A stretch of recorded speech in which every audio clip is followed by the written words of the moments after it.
태어날 때부터 점지해진 운명과도 같은 길. 어차피 가야 한다면 당당하게 가고자 마음먹은 길.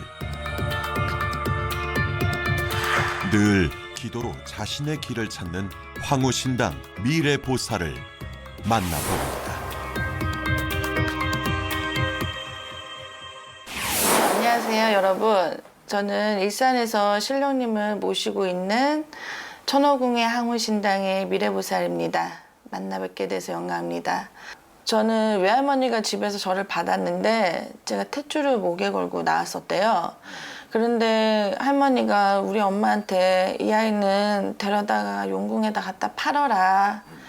왜냐면 외할머니가 신은 안 받으셨지만은 거의 이런 무속인 자질이 있으셨던 분이거든요. 그래서 그분 말을 듣고 우리 엄마 좀 해줬으면 좋은데 안 한 거야. 근데 제가 15살 되는 해 우리 외할머니가 돌아가셨어요. 거기에 할머니 옷을 태우는데 할머니 영가가 위로 올라가는 게 제 눈에 보이더라고요. 근데 그때는 제가 신이라는 표현보다는 아, 할머니가 나한테 마지막으로 가시는 길에 인사하시는구나 그렇게 알았는데 그걸 보고 온 뒤로 집안에 풍파가 나기 시작했어요. 그때가 몇 살이었어요? 15살이었죠. 아버지 어머니가 이제 각자 살게 되시고 아버지가 손이 좀 절단이 되시고 저도 학교 생활을 제대로 못할 정도로 풍파가 많았는데 간신히 그래도 학교는 마쳐야 된다고 이제 옆 사람의 설득에 학교만 간신히 마쳤어요. 너무 힘들고 아파서. 그런데 제가 20살 때 우연치 않게 제 친구한테 연락이 왔었어요. 제가 일본으로 유학을 가려고 준비 중이었었거든요. 근데 제 친구가 그 무속인 집에서 신을 받은 거예요. 그래서 제 사진을 보여줬더니 그 신 받은 어머니께서 이 아이 한번 데리고 와보라고 그 집을 제가 방문하게 됐었죠. 그래서 방문하게 됐는데 그 신엄마가 너는 신의 기운이 너무 강한 아이니까 우리 집에 수양딸로 들어오라고. 넌 일본 유학 가서 안 되니까.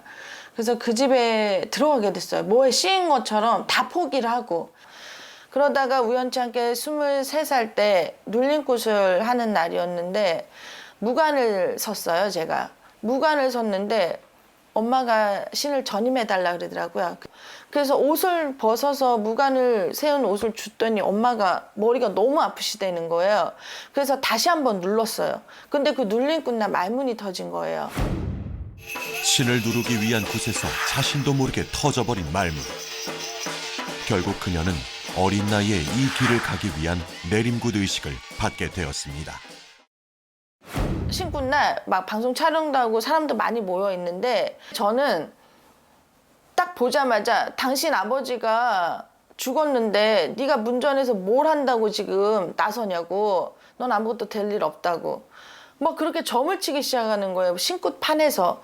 그리고 PD한테도 아버지 돌아가셨는지 얼마 안 됐는데 아버지가 조만간에 당신 프로그램 하나 지어주신다 그러니 산소 좀 갔다 와 이러고 또 다른 사람한테 가서는 너 어디서 유부녀 돈을 해먹으려 그러냐고. 네가 꽃뱀이야? 그러면서 제가 막 혼을 낸 그런 점사들이 있었어요. 근데 그때 제가 느꼈어요. 아, 이게 신이구나. 진짜 신이 와서 나한테 말을 하는구나. 그때 제가 절실하게 느꼈는데 문제는 제가 법당 차릴 비용이 없었어요. 그래서 엄마가 네가 여기에서 벌어서 할 때까지 그냥 엄마 밑에 있어라.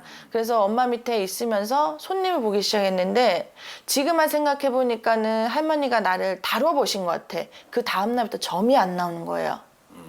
손님이 왔는데 너 이혼했지? 안 했는데요? 너 어머니 죽었지? 안 죽었는데요?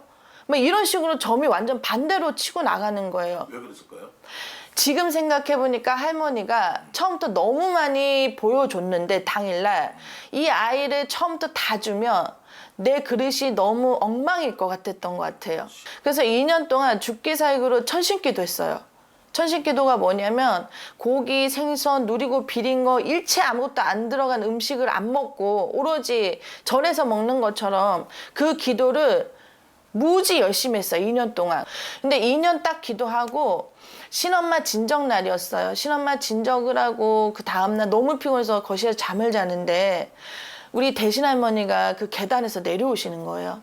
내려오셔서 이제 가자 이러시더라고요. 이제 가자 이러더라고. 그래서 법당을 차린 거죠. 근데 법당을 차리자마자 간판을 걸었는데 그 다음부터 손님이 미어 터지기 시작하는 거예요. 그 다음부터. 그래서 지금까지도 쭉 단골 손님들이 많죠. 저는. 보는 사람이. 자만해서도 욕심이 과해서도 안 되는 신의 제자. 2년간 나를 내려놓는 기도를 올리고 나서야 다시 허락된 이 길에 많은 사람들이 찾아왔습니다. 주로 오시는 분들은 거의 60%는 자손 때문에 많이 오세요. 자손 해결 좀 해달라고. 그다음에 삼신 애기들 받아달라고. 애기 안 생기시는 분들. 그 남자분이 LG전자 다니시는 분이었어요. 근데 와이프가 점을 보러 소개를 받고 온 거예요. 그냥 애기가 맥없이 죽어버리는 거예요. 그래서 그 아픔을 겪고 저한테 왔는데 그러면 나를 한번 믿고 하자 그랬는데 제가 너무 웃긴 게요. 그날 기도를 하는데 할머니가 제가 입던 팬티를 주라는 거예요. 제가 입던 팬티를. 그래서 깨끗이 빠른 팬티를 그 여자한테 이렇게 이제 하얀색 천에다가 싸서 이거를 허리 밑에다 제가 깔고 자라고 그랬었어요. 그런데 문제는 이 남자가 정관 수술을 한 거예요. 정관 수술을 했는데 그 정관 수술 자체가 풀렸는데 정자가 활동이 활발하지가 못하대요. 그러니까 저도 고민인 거지. 그런데 할아버지가 그때 기도에 벌나무를 먹이라는 거예요. 벌나무 엑기스를. 그래서 누구한테 그걸 부탁해서 제가 선물로 벌나무를 먹였죠. 그걸 먹이고 여자한테는 그 팬티를 100일 동안 갖고 있으라 그러면서 제가 줬어요. 그런데 정말 100일 만에 아기가 생긴 거예요. 결혼해서 첫 아이 낳고 7년 만에. 그래서 그 신도분이 저한테 사례를 많이 했었죠. 감사하다고. 그래서 아들 낳았어요. 그리고 요구르트 배달하는 아줌마가 점을 보러 한번 왔었는데 그 아줌마가 왔는데 그 아줌마 뒤에 제가 아우라가 보이는 거예요. 쉽게 얘기하면 뭔가 크게 될 아줌마? 그게 보여서 내가 아줌마한테 사정을 했죠. 아줌마 나 한 번만 믿고 굿 좀 하자고.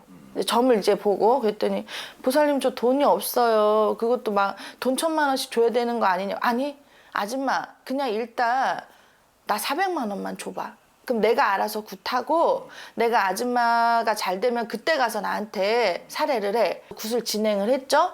굿을 진행했는데 이제 공수에 당신한테 반드시 귀인이 나타날 건데 남자가 그 귀인을 꼭 잡아야 된다고 제가 굿판에서 공수가 나온 거예요. 3개월이 지났는데 우연치 않게 그 대리점 사장이 아줌마 나랑 이 제주 우유를 한번 동업을 한번 해보겠냐고 그러더래요.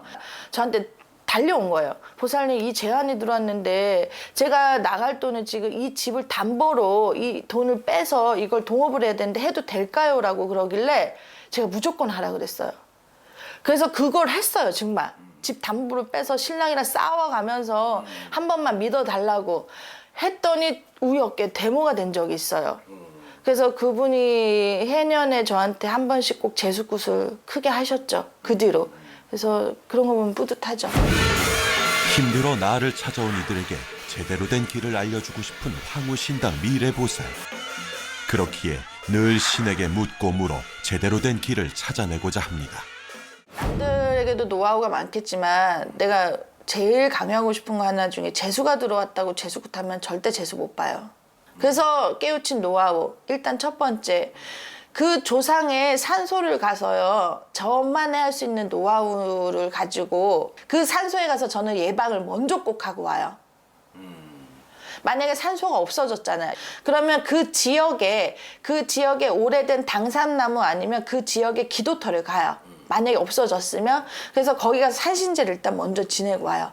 그러고 와서 나중에 굿을 진행을 하는데 굿을 조상도 안 닦인 사람들한테 재수 암만 넣어봤자 치료 안 돼요. 조상굿을 해줘요. 그리고 일단 성부를 보게 해요. 그 다음에 운 맞이하는 거예요. 그리고 사람들이 잘못된 편견이 뭐냐면 운 받으면 다 잘 되는 줄 알죠? 아니요. 운을 받아서요. 내가 잘 되고 있을 때 운을 받을 때 왜 잘 되고 있으니까 운 받으라는 소리를 무속인들이 많이 하잖아. 그거는 내 결론으로는 당신 지금 잘 되고 있을 때 옆에서 미꾸라지 끼지 말고 관제 잊지 말고 돈 새 나가지 말고 당할 거 미리 예방하는 게 나는 운 맞이라고 생각해요.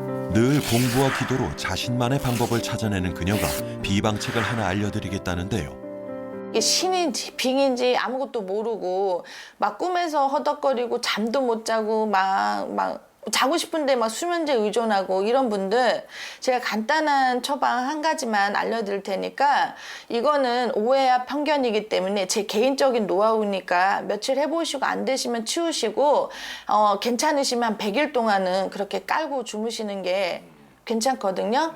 제가 방법을 알려드릴게요. 귀신은 일단 이 신장님을 무서워해요. 우리 신장님. 그런데 이 신장을 상징하는 게 신장칼이라는 게 있는데 일반인들은 이 신장칼을 사용할 수가 없어요. 일반인들은 그런 걸 구하기가 너무 힘이 드니까 부엌칼을 가지고 새 걸로 사지 말고 쓰던 부엌칼을 이따가 제가 이제 오색천에 매듭을 지어서 베개 밑에다 넣고 자는데 그냥 놓고 자면 손을 벨 수도 있고 뭐 치덕거리면 안 좋을 수도 있잖아요. 그거를 수건에다 둘둘 말아서 베개 밑에다가 넣고 주무세요. 그러면은 보통 한 일주일이면은 좀 가라앉아요. 근데 그 일주일이 넘어서까지도 효험이 없다 그러면은 그건 갖다 버리셔야 돼요. 다시 쓰지 마시고.